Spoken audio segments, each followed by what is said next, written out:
people of Kenya was assigned to the deputy party leader who, before election, was the deputy party leader, but after election would be the deputy president. Si namna hiyo? For the last 2 years, we have not done anything because of the reasons which we know, because our brother who was here was not bothered with the development of anything. Our brother spent 2 years in this place and never called a single county to ask them, what did we commit to do? What have we done? And what are we not doing well? Not a single meeting for 2 years. He's no longer here, he left office, so we are the people now here. So we must do what we ought to have done. So hii mkutano sio ya kudiscuss former deputy president, ni mkutano ya kuambia why I have called you. I'm explaining why I have called you. Because hiyo kazi haikupata mtu wa kufanya. Na ndio umeona serikali imepata reputational problems in many parts of the country because there is nobody to assist the president to track the development agenda of the country.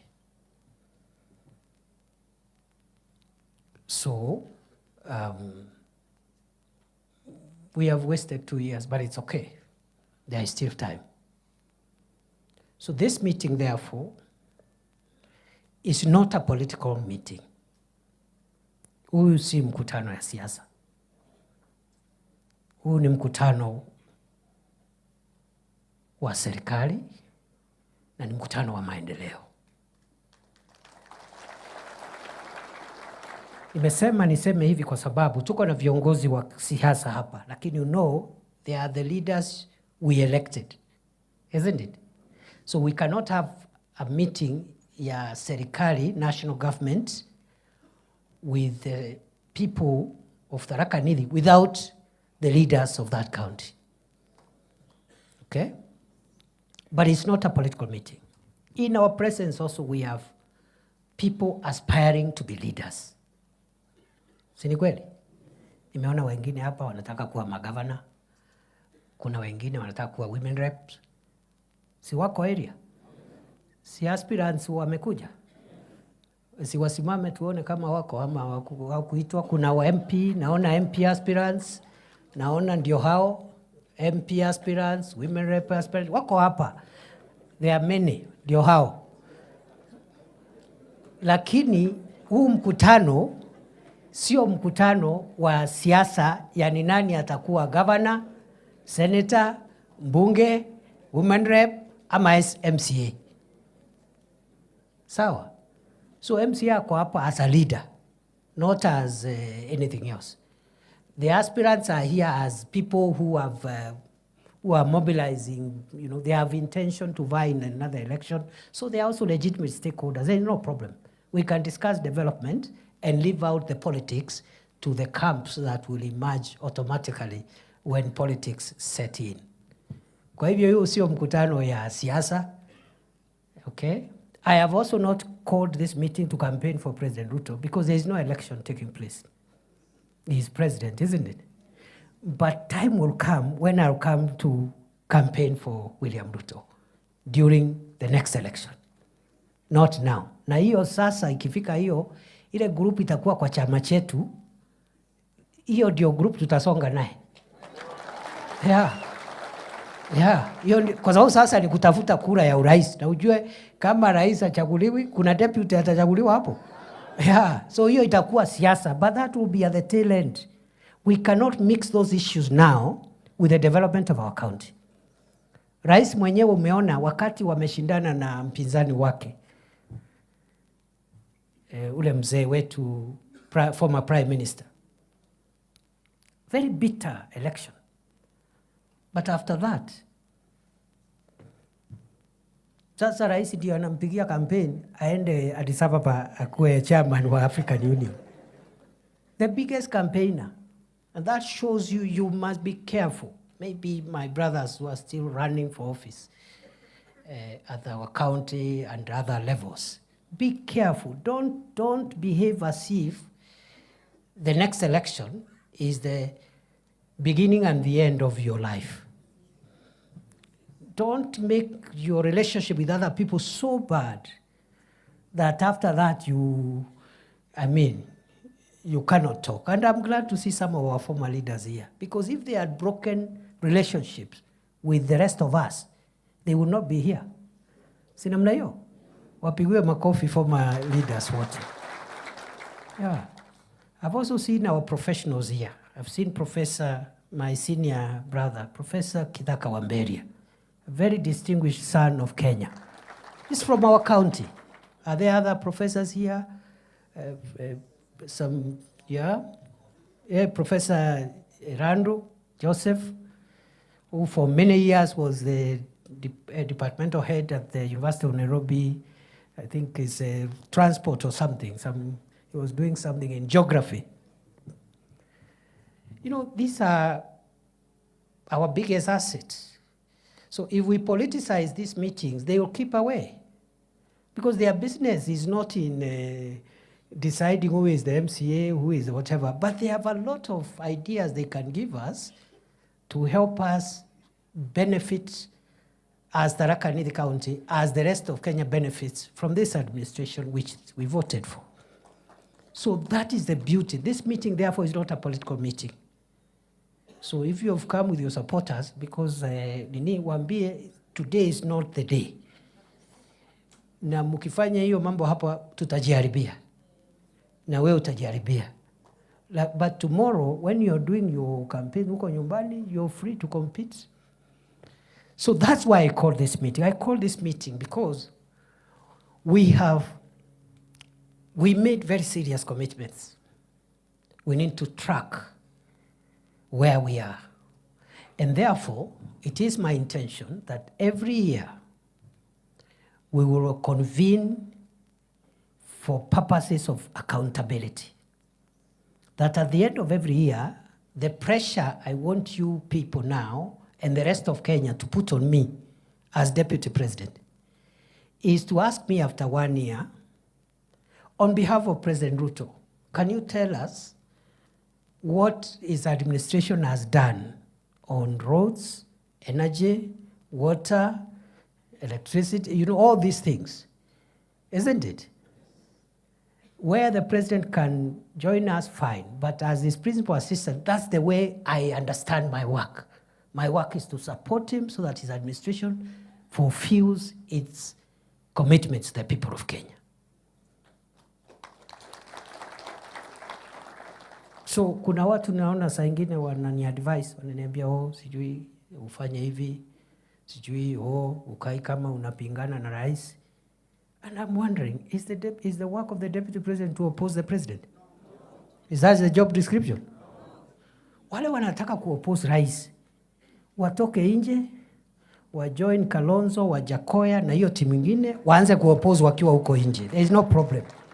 But you cannot be a deputy president and sabotaging the same government, or a minister flying a flag and then you are sabotaging the same administration. Not possible. So tafuta na hao wengine, hiyo group ingine, mutupige mkiwa nje, we are ready for you. Na tutawajibu sana saa hii, tutakutana huko mbele. Because all these characters, hakuna mtu hajakuwa kiongozi. Si Kalonzo Musyoka alikuwa vice president? Si ni kama mimi? Yeye alikuwa 5 years under Kibaki. So akifika pale Tharaka Nithi, the people will ask him, when you were vice president, can you give us one project hapa ile ulitusukumia? Because that is the question I expect to be asked by the people of Kitui when President Ruto and myself go to look for votes in Kitui. Yeah, so that's my understanding of my job. I have to support the president. I have to fight for him. I have to assist him and supplement him because he can't be everywhere. Na hii kazi kama hii routine work like this, that is the work of the principal assistant of the president, so that we retain the work of the president to be general vision the carrying of the national vision and performing high-level presidential events. For example, some of the things we want to unlock in our county.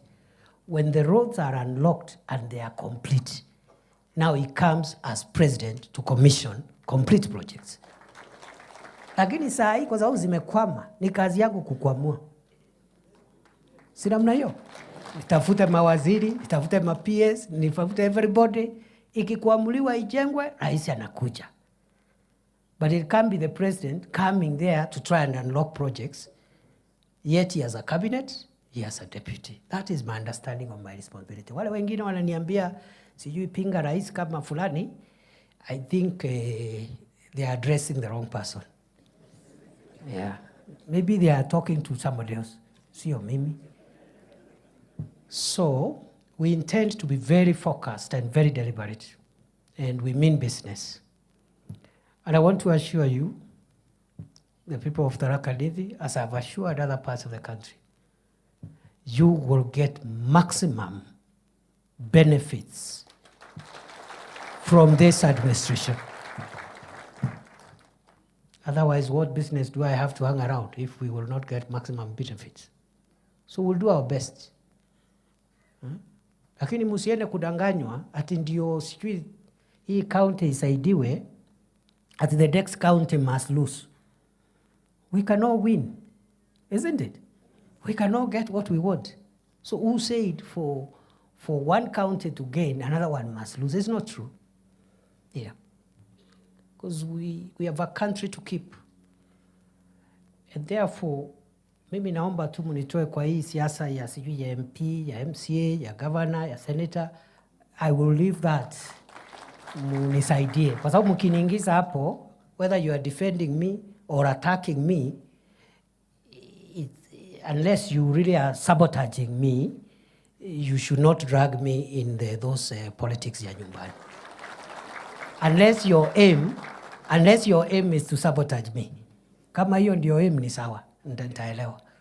So sasa nikianza hapo, ati sijui this ward versus the other ward, this constituency versus, we will lose it. And I saw how my predecessor lost favor, even from leaders from his own village. You know? Even your own MP, akutaki. I cannot wait for that to happen. If kina Kareke here and kina Njuki, kina Murugara think I am doing nothing, what business do I have to go to Nyanza and other places? Sini wachane nayo. Yeah, if my own brothers, my own neighbors don't think I'm of any value. So musiningise kwa hiyo mambo ya nyumbani. Pia niseme ya kwamba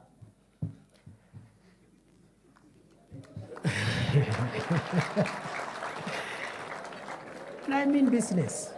Because you are all my people, you are all my brothers and sisters. I cannot come here and start supporting this one against the other. All of you are running for MP. Of course, all of you will not get the seat. The seat will go with one person. Sindio? So the pressure you should put on me, na sio kwa magazeti, sio kwa mitandao, look for ways. Look for ways. Si muko hapa leo? I have not called you. Nilikupigia simu? Si uko hapa? So there are ways of getting me, if you want. So, hii mambo ya sijui chukua simu, sijui nini, tuache hiyo. Kwa sababu saa hii sina hata simu where I am. And many people are calling. And from here I'll go to the next event. But you'll find me, and the pressure I want from you is pressure. How do we push our road network? How do we push our electricity? How do we push our water? How do we push our, county aggregation and industrial park, which has not started, and we need to unlock that as well. That is the pressure I want from you, because if we push the development agenda, the government will look good, our people will also benefit. Sinamna hiyo? Lakini musiende kuniambia kwa ati unachukua TikTok, unaenda kusema, sijui tunaambia naibu wa rais, sijui nini. Sasa, so unless you're part of my opponents, if you are part of my opponents, it's okay. There is no problem. Tutakuja sasa kupiga campaign, nikijua you are on the other side. Yeah.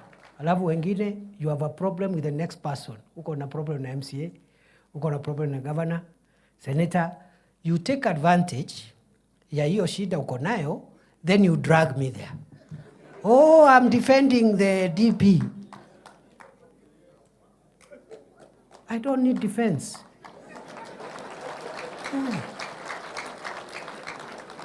I don't need defense. If the people of Tharaka think I add no value to their equation of development, I have no business to come there ati mimi ndio hapo Chuka, Marimanti, Chogoria, ati kubembeleza watu. Please, let me look for defense huko mbali. Nyumbani, we will find a way. Sindio? So you take advantage because you are fighting with the next person. Anza kusema mimi na defend naibu wa rais. My friend, this thing is so huge. That person you are attacking, we need every energy aligned in the same direction. Yeah. Wewe unajigamba you are defending the deputy president. If this work is left to you alone, you will not take it anywhere. Kazi ya kusongesha Kenya mbele. Ndio unaona watu wengi wamejaribu imeshindikana. Kalonzo amejaribu miaka 50 imeshindikana. Sasa amezama. Sank. Hata ule rafiki yetu mzee mwingine, he was in town. Na hakuwa mtu ya mchezo. Lakini sasa tunashukuru Mungu amesikizana na rais, anaenda kuwa kiongozi wa Afrika. Yeah. Hii kitu sio rais ya Kenya. Kama unashindwa na hiyo yako kidogo hapo ya MCA, alafu unataka kudrag ya Kenya, kuipeleka hapo.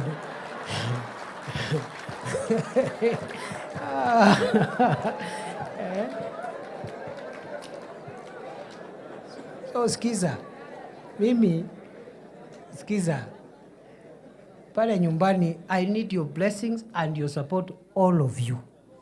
Not some of you. Because some of you hatutafika anywhere. I need everybody, including the person you have a problem with. I need that person. Yes. Tumesikizana? Yeah.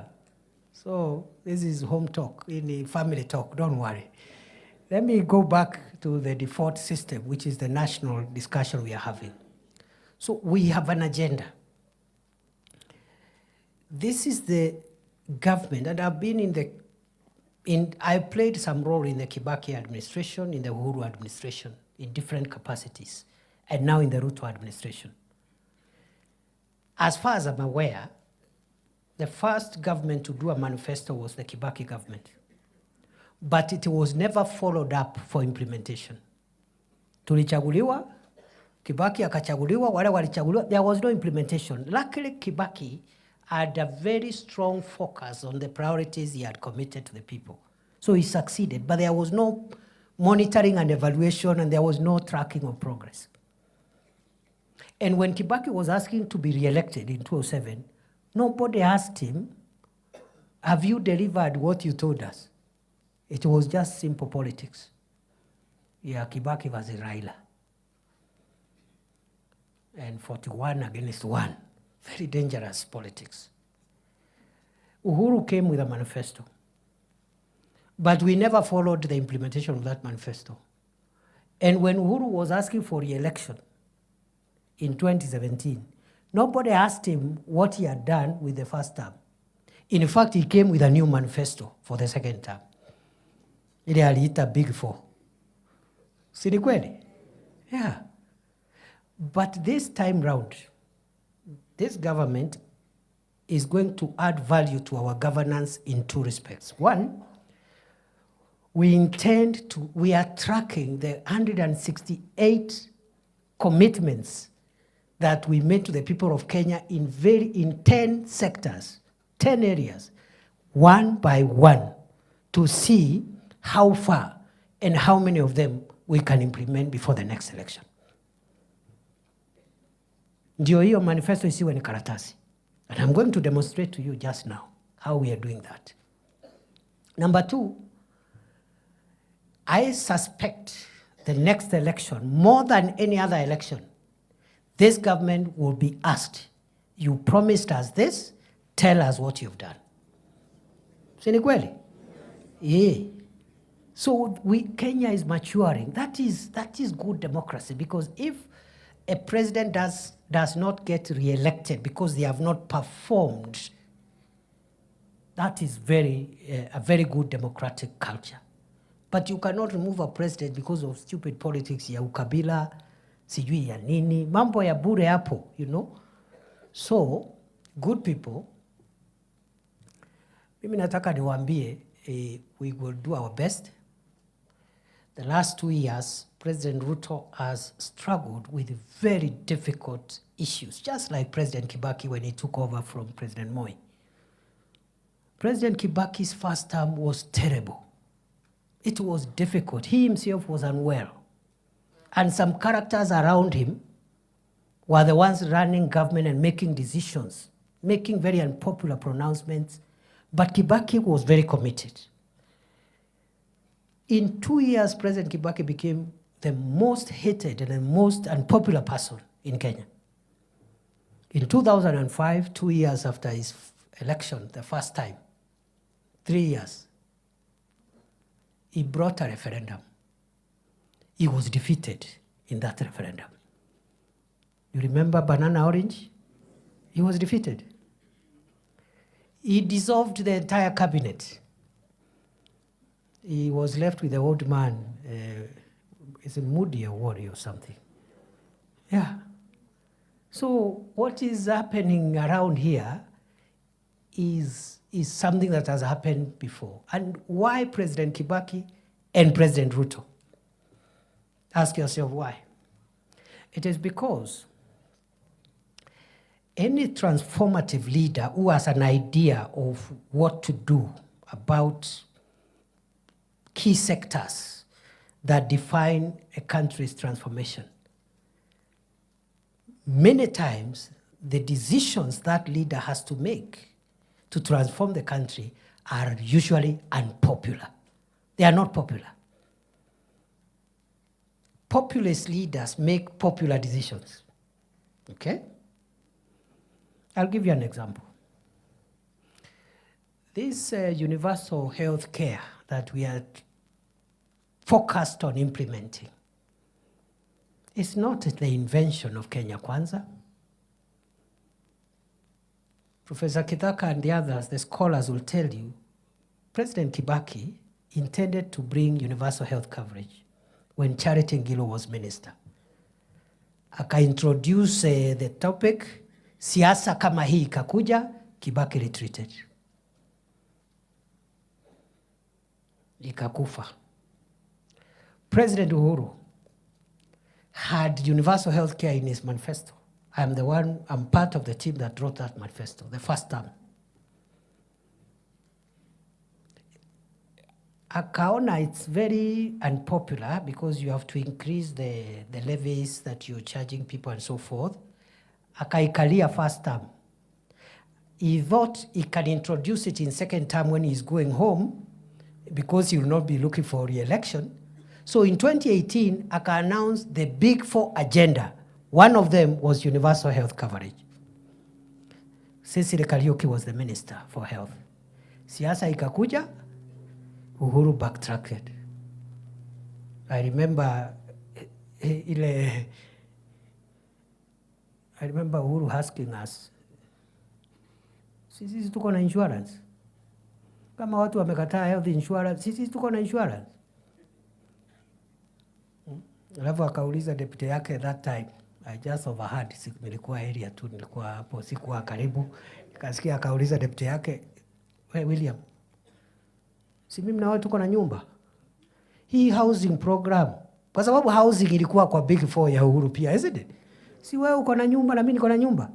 Hii manyumba ni ya nini, tuwache? Wakawacha.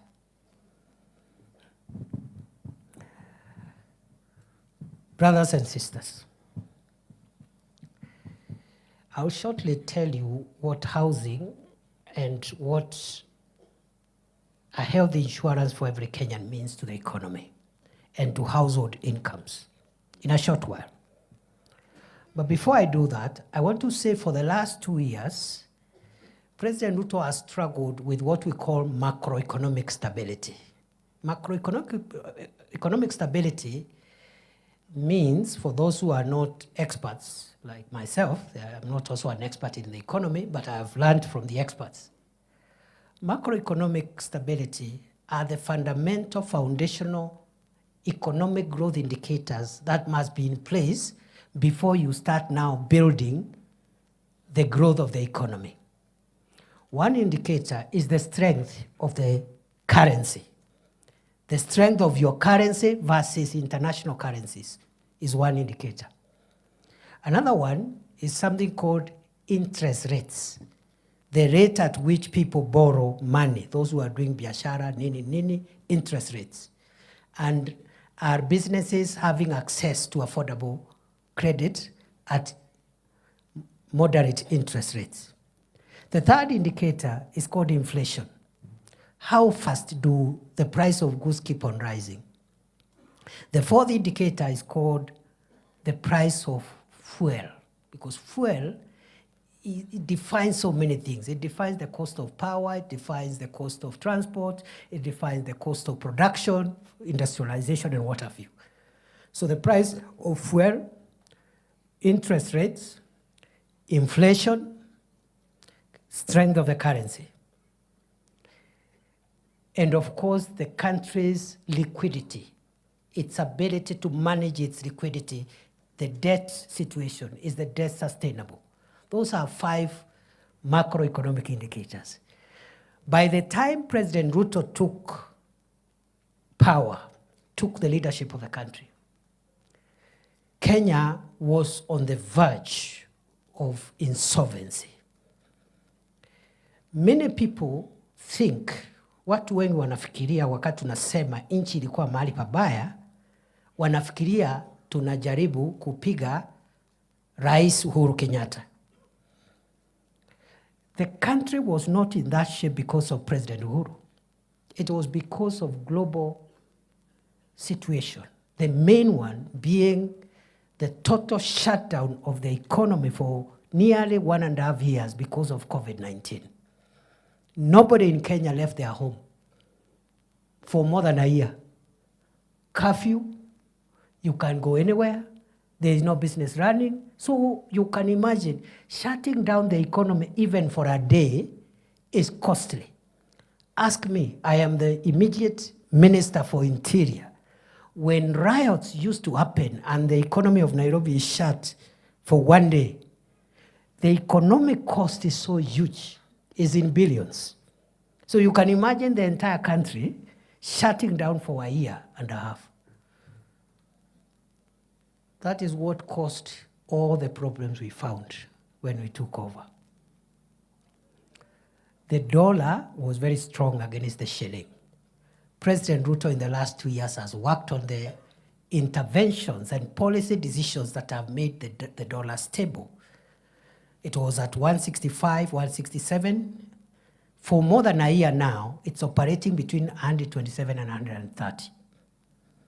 And there's every likelihood it will go down.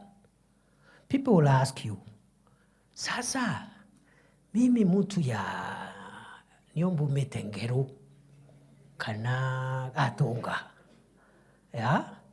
Kana mbumete chera, mambo ya dollar. How am I affected by the dollar? I will show you how you are affected by the dollar if you are from Shera or Gatonga or Ngeru or anywhere else in the county. Hizo vitu watu yetu wanaenda kununua madukani hapo Marimanti, hapo Chogoria, hapo Kadwana. Most of those items are imported from abroad because our manufacturing capacity is very, very small. All the household items, many of them are imported. They are imported in bulk from China, from other countries. The person importing them pays for those items using, they have to convert Kenya shillings into dollars. So if the shilling is weak, you need more shillings per dollar. And you use more money per container to bring one container. And when you go to sell in Chogoria, the price, if the shilling is weak, the price will be higher to the customer buying those things in the shops in Chogoria. If the shilling is strong, like it is now, you use less shillings to get $1. You will therefore use less money to bring one container of the merchandise. The value, the price of that item in the rural areas will be a bit moderate. That is the connection between a strong dollar and the person in Kondi and the person in Mudambe. So our shilling now is strong. It will become even stronger. Inflation was at 9.6%. Now it is oscillating between 2.7 and 3%. Interest rates, the central bank lending rates was, a year ago, was 15.8%. Today, it is 11.25%. It is going to drop the next time central bank meets in the monthly policy review meeting. Meaning, again, people will ask, what is the connection between interest rates and an ordinary person doing some juakali business in Chuka town, okay, in Chakariga, or even in Magutuni?